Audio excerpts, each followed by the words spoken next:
सबे कहउछन जे हमर बरगढ़ जिला भात हांडी बोली करी आर आगो हमर बुढ़ा माने भी कहउतिले जे चाष काम जहार सब सुख जहार दुनिया को जगौछि आहार यहाँ जिन आम से असुविधा काण होचे देखुन आम धान एत दिन जाए आमर सब बिक्री बंटा हो सरी जबार कथा आमर केनाल पान आलान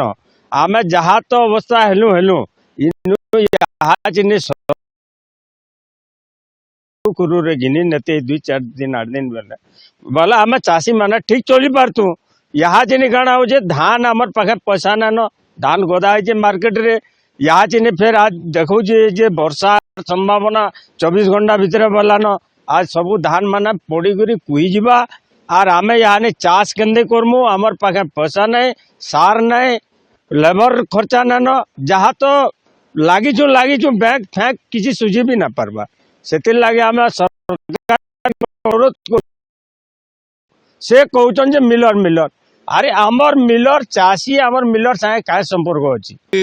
आमर धान जेते भी चाष होइछि आसिकी मंडी रे पका होइछि आ पूरा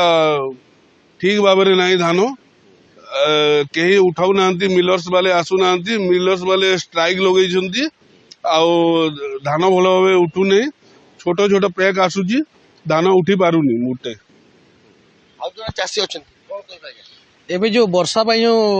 खबर मिली आमर तो छाती छानिया पसि जाउची वर्षा आसले तो सब धान गया हो एवं सब सढ़ी बर्बाद हो आमे जो लेबर मानकर खर्च पाई जो थिला से सब केमिति आमे दे पारिबो तापरे आगामी दिन रे हमर पुनी चाष करिवार अछि आउ अधिक खर्च हमको बहन करबा पड़िबो आ ए भले धान सढ़ी तो आमे सब बर्बाद हो जीवो से सरकार को आमे अनुरोध करछु अति शीघ्र धान टा टिके उठेले भलो होंता।